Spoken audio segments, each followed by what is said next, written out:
I thought, please don't do it to us again. Don't rob us again. That's what I thought. The first fight was much closer. This was not a close fight. Regan Slaymaker, not just boxing. Dmitry, dream. Wait, 1 second. We didn't all comment on the. Apologies. On the Jean Robert Lane card. First of all, it's Jean Robert Lane put 114, 114. I mean, when is this gonna stop? Like, I'm not afraid to say it anymore. When is this gonna stop? Why isn't there any sanctioning body supervision that can look into how Jean Robert Lane saw this card 114, 114? I'm not going to talk about the other judges right now. I'm not going to talk about the previous fight. But Jean Robert Lane should be reviewed, and he should look at the fight again and show how he saw.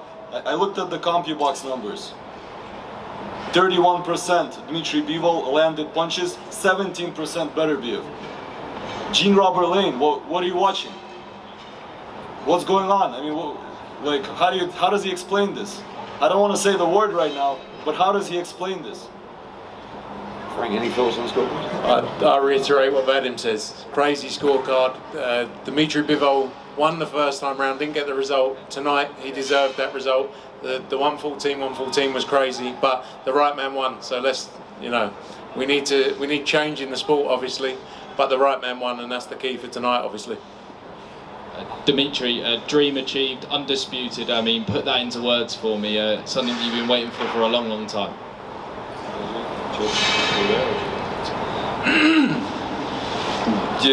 You know, it's like to be the general in army. You know, this is the last step, and I had this goal, and now I reached it. I need to to put some line, you know, and to create some new goal for me. And I'm happy that I reached this goal, and I'm happy. I'm feeling empty happy. My question will be in Russian. Дмитрий, ты много слишком раздавал интервью на английском языке в преддверии этого турнира. Сейчас, я думаю, ты с радостью говоришь на русском. Просто расскажи, что ты сейчас на душе и что ты испытывал в момент вынесения решения судей. Я очень вообще счастлив, что я в итоге взял реванш, вернул свой пояс, заработал остальные пояса, стал абсолютным чемпионом. Потому что бывший чемпион, когда называли меня вот эту вот неделю здесь, мне это не очень нравилось на самом деле. А вот когда я сейчас подписал перчатки и написал Undisputed, было намного приятней. Так что, а что я чувствовал?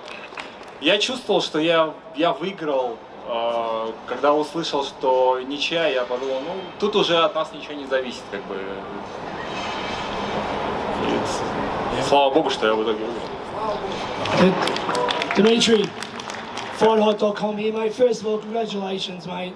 You really deserve this win. And how did you fight? How did you handle the pressure this time round? I mean, you really come on strong, as Eddie said. Did you have to really dig deep to really come out in the middle rounds and get the fight back in your favour?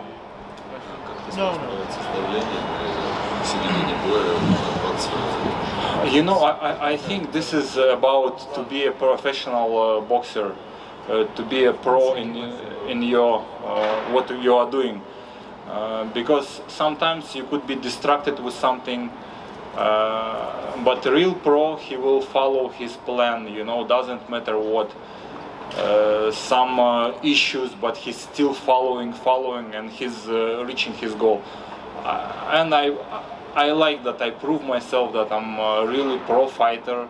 I could following my plan, doesn't matter what, doesn't matter about his pressure. And thanks my corner also, they were keep telling me that just work, he's tiring also, just do your job, moving and counter-attack. And also, before we go, would you be interested in fighting David Benavidez, possibly instead of a trilogy with Arta? You know, I'm open for any fight, but today I wanna enjoy that I'm undisputed champion. I wanna take care of my health because I have some issues, I want to heal myself and then move forward again. Doesn't matter, trilogy, Benavides, Canela, or I just, as always, I'm just waiting offer and I'm saying yes. Ring Rats Boxing Highs, Dmitry, Vadim, Matchroom, congratulations to the whole team. It was deemed the last crescendo tonight, but it's more than likely we will see a trilogy or another super fight with a Benavides. How do you feel for the end of the year? And Eddie, you got 3 out of the 4 tonight, congratulations. And afterwards, how did you feel about Matchroom's performance tonight? Dmitry, how do you feel about your next opponent? I think the December it will be just amazing, you know, maybe earlier, maybe October, why not? You have a preference, David, or trilogy? I don't have any preference now, to be honest. What people wanna see, I gonna take, no problem. Maybe we could talk about cruiserweight. I will think about it also. Why not? I have belts here. I need to check cruiserweight. Why not? Eddie, any thoughts on that? You got Jai Pataya. Yeah, I mean, you got Jai Pataya, you got Badu Jack was here tonight, WBC champion, many others as well. So, you know, I think, as I said earlier, Dimitri's the king. So the king will take his time and make a decision. And for our guys tonight, you know, 3 out of the 4 wins. Callum Smith was exceptional. He's also WBO interim world champion now. He'll probably be a mandatory at some point for Dmitry Bivol. Israel Madrimov, if I'm honest, I think Vadim will agree, maybe he shouldn't have fought tonight. He had bronchitis to pull out of the Bokajic fight, and after 3 or 4 rounds he could hardly breathe. It was a close fight, but I thought Ortiz did enough to win, but that wasn't Israel Madrimov in there tonight, and he'll be back. And Shakur needs the big fight. You know, he's a pound for pound star as well, but tonight belongs to Dmitry Bivol. Vadim, I know you don't want to talk about the scorecard, the 114-114 scorecard, but can you just talk me through and assess Dimitri's performance today compared to the October 1st fight? It's more important to consider the training camp and when we came together after the last fight, we knew that we needed to add something, we needed to improve, and we tried to, every team member tried to do something to make an improvement. And there's been certain things that were done, and if Dmitry will want to talk about it, he'll discuss it more closely. But I knew that he was going to be better this fight. Eddie and I talked about it and said if he was 100% last time, he's 200% now. And we did everything we can.